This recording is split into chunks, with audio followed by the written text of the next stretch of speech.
Comic junkies, I've come to bargain.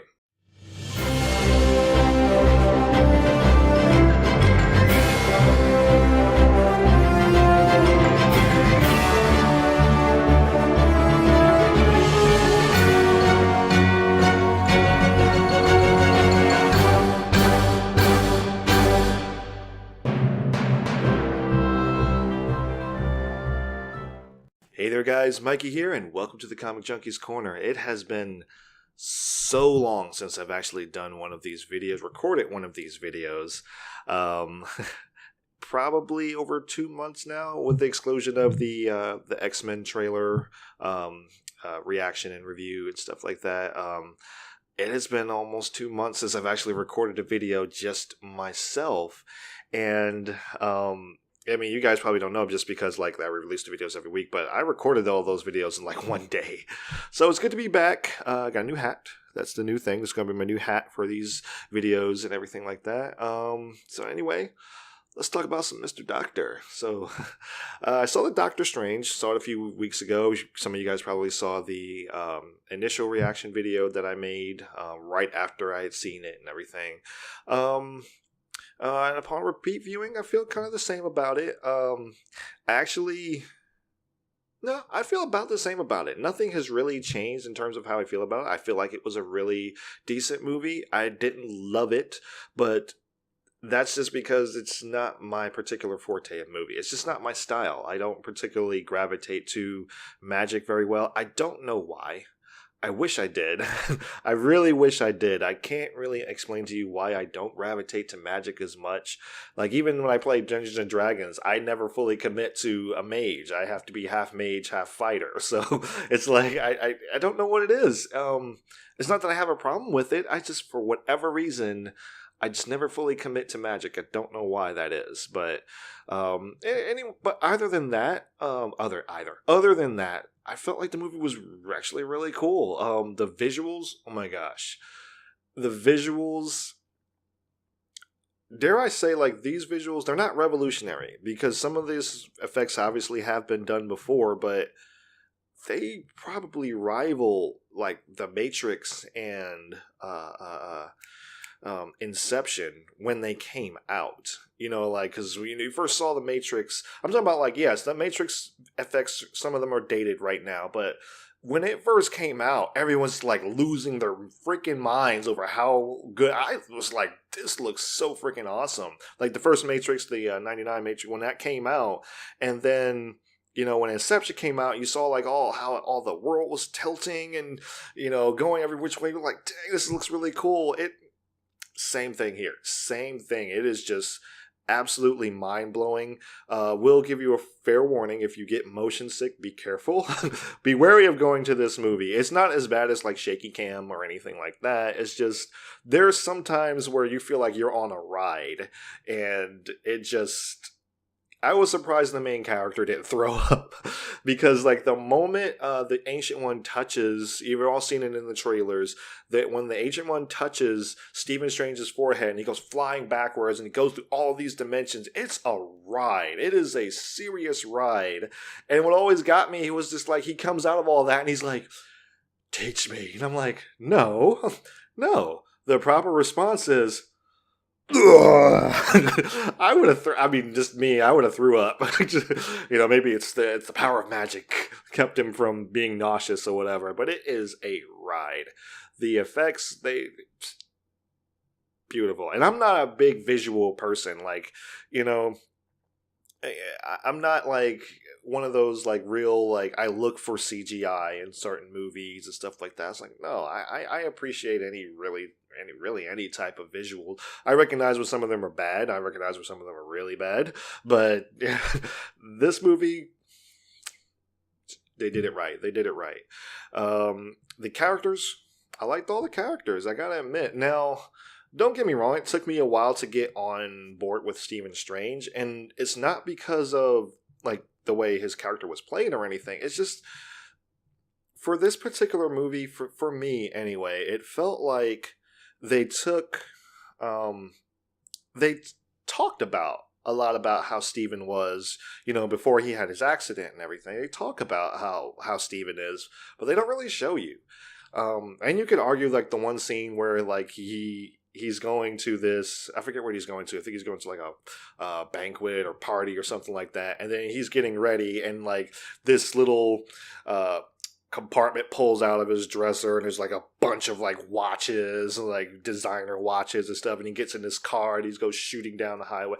You could argue that's pretty much everything you really need to know about this person, especially when he's talking about like what surgeries he wants to do and stuff like that, because he doesn't want to do anything that's he wants to always be on top. He doesn't really want to do anything that could potentially like, okay, yeah, there's no way this person can get out of it. Also, there's a War Machine reference in case if you missed it. I mean, it's understandable, but like there is a War Machine reference because in terms of Civil War, if you've seen Civil War, spoilers for Civil War, Rhodey's back is broken during the airport scene in Civil War. So, and there is a reference to that when he's going through and saying like, oh no, I don't want to do that. No, there's no chance he'll recover from that, et cetera, et cetera, et cetera.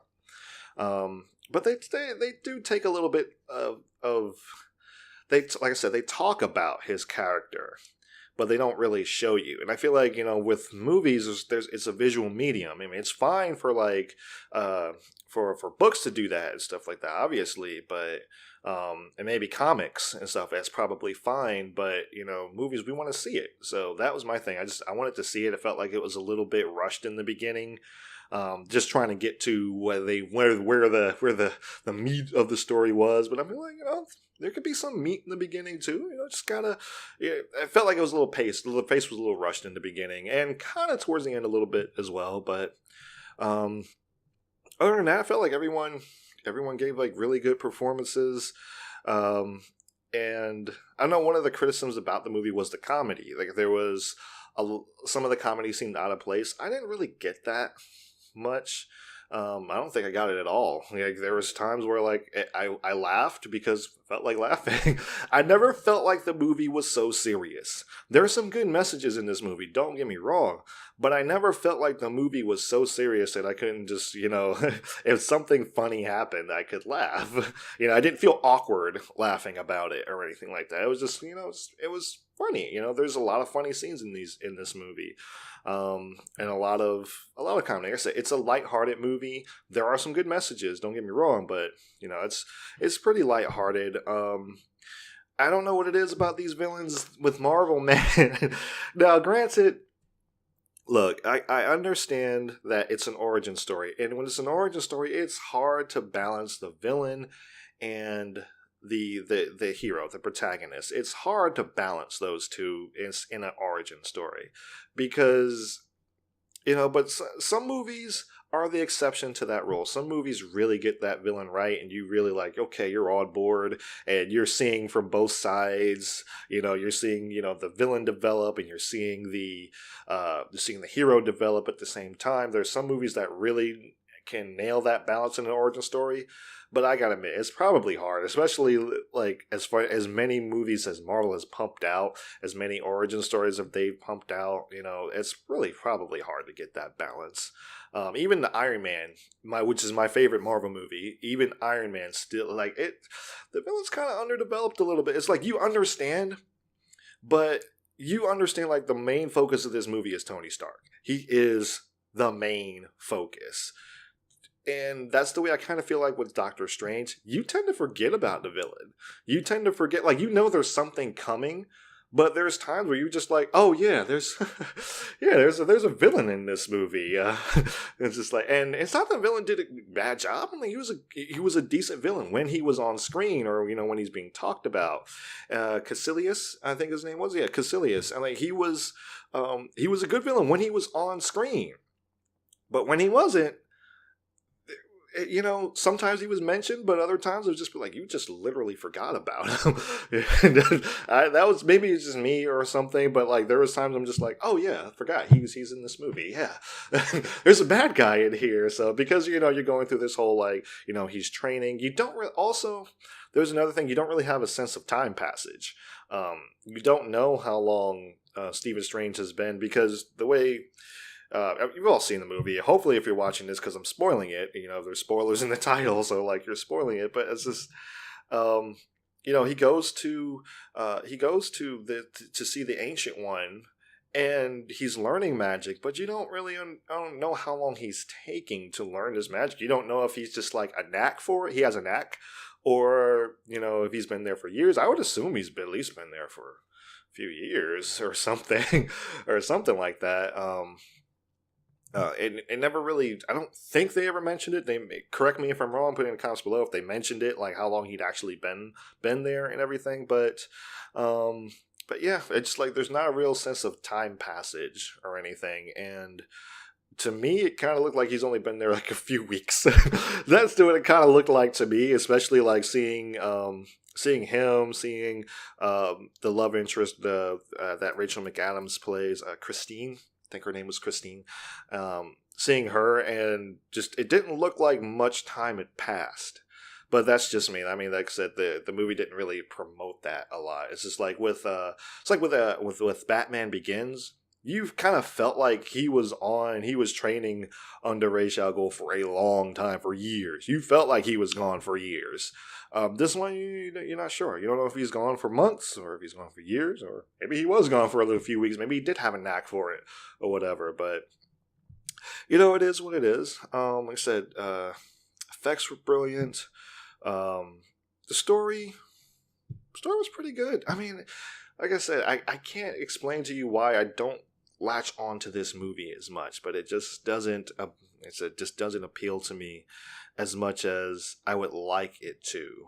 There is a little bit of a twinge for me when Dormammu finally shows up, and for those who have seen Fantastic Four, Rise of Silver Surfer, and Green Lantern, you get a little bit of it's like opening up a war wound when you see like a villain who looks like a cloud-based villain. Even though Dormammu's not a cloud-based villain or anything like that, he has that appearance though, like almost kind of like the cloud-based villains that we've seen in the past. And it kind of opens up that war wound a little bit, but not that he's bad looking or anything. It's just like, it's just one of those like, okay, Galactus should not have been a cloud-based villain or anything that just swallowed the planet. Like, no, like, but Dormammu looked pretty, and for me anyway, Dormammu looked pretty darn good. I liked how they used the time gem, because the time gem is in this movie and everything. I like the use of the time gem and how they, how Doctor Strange figures out how to actually manipulate time, for that matter. I thought that was actually really cool. And the way that he defeats Dormammu, I respect that. I respect the way he did it, because he literally knew that he couldn't beat him. Now, I guess I should say this. The movie, for the most part, is pretty formulaic.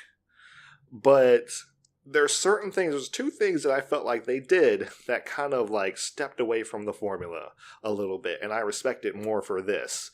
One of those was how he defeats the villain. It didn't go the route where he's just like, all of a sudden he becomes so powerful, he unleashes this amount of power out of nowhere and just beats no, there was no defeating Dormammu like that. There was no way Doctor Strange was powerful enough to beat him. So what he does is he creates a time loop, because where Dormammu is from, he doesn't have it. There's no time. He's not affected by time. So this is the first time he's actually being affected by time. So when he creates this time loop, and he goes up and he's like, Dormammu, I've come to bargain. And Dormammu kills him. And he kills him over and over and over again. It's just like, the way it was done, it was like, all right, he goes through this death as many times, but you got to figure, like, for the person that's doing the killing, he has to kill this person so many times. Like, you realize how bored you would get? That's like playing a fighting game that you know you're good at, and beating and playing it consecutively over and over and over again. You'd go nuts after a while. So I thought that was actually really cool. It's like, if you want me to break this loop, go away. Take your friends with you. Go away. And it works. It works. I thought it was really clever. I thought it was really cool. It's maybe anticlimactic for some people. I thought it was really cool. I'm like, there's no way he's going to defeat this guy. So when he went up to fight him, I'm like, I saw him do something with the time gem, and I'm like, what is he doing? But I'm like, I was so ready for them to just come out of nowhere with this, like, oh, he's the chosen one, he's got all this power and stuff. Like, I was so ready for them to go that route, but they didn't. I really, really like that. The other thing that I did like is, as Doctor Strange is going through his training, and he's getting better, he's getting stronger, and stuff like that. He's getting more powerful and more control of his of the arts and magic and stuff. He's getting more control of it, and they like they kind of not spring on him, but like it's the whole thing like where these people are protectors of the earth, and they ask him to be one and everything like that. He's like, no. He's like, no. Even after he got attacked, even after the places were attacked, he was still like, no. No. I'm like, I came here for a purpose. He came here there to help heal his hands, for the most part. He came there to help heal his hands. He found another calling while he was there, and that was magic. But the same with his ability as a surgeon is the same with magic. He just wants to be, once he realized he could be good at it, he just wanted to be the best at it. So it was his reason for actually staying was completely selfish. And that didn't change until like very, very much later on. Unfortunately, after the Ancient One dies. And they have this little talk, in another realm and stuff like that, and that's when he kind of like, okay, he makes the change and stuff like that. But usually like when they go through this training, then they realize there's just like you would think like, okay, once he had been taught, he said, teach me, and he started learning, getting better and stuff like that. You would think that he would just be on board with it because that's the way the formula usually works. But he was just like, for the longest time, he was just like, no.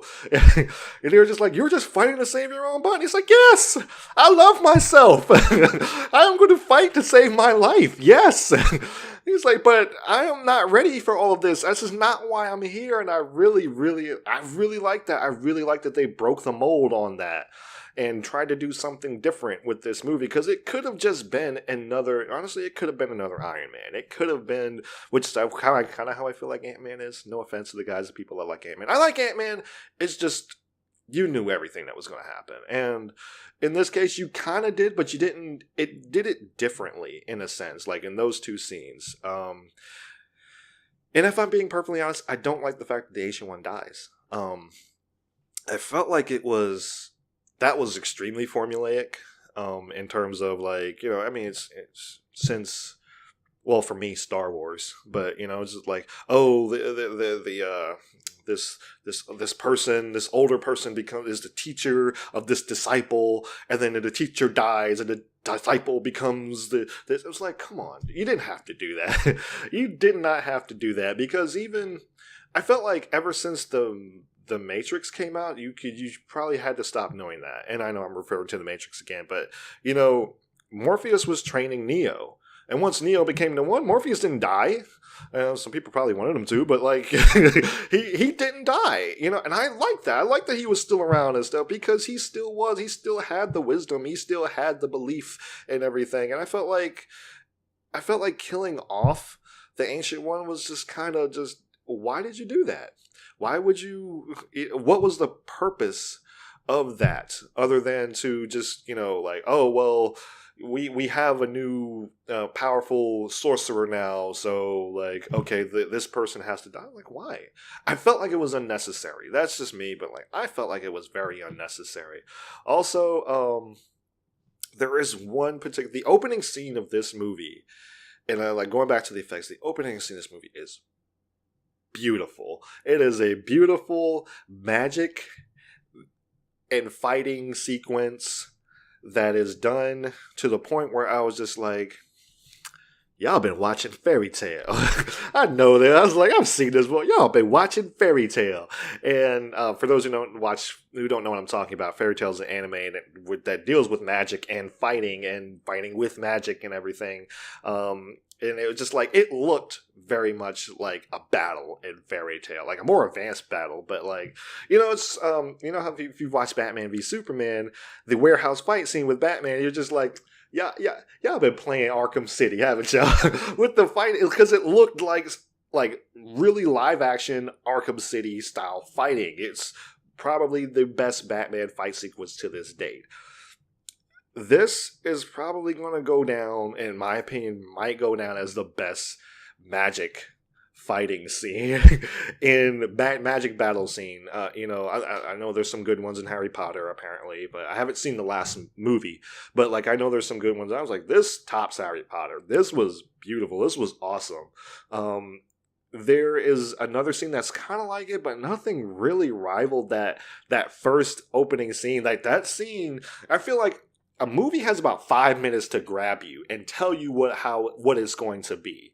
That scene grabbed me. The rest of the movie kind of like teetered from that, but that scene grabbed me. I was like, that was freaking awesome. So, like I said, all in all, good movie. Not my forte. If they make a sequel, I may not see it in theaters. I'll watch it on DVD, obviously, or when it comes on demand or not on demand, but on Amazon Prime or something. You know, they have the early release for digital release and stuff like that. So I'm most likely going to watch it. I will watch it then. But it's just not my forte. I wish I enjoyed the movie more. It's just, it doesn't appeal to me as much.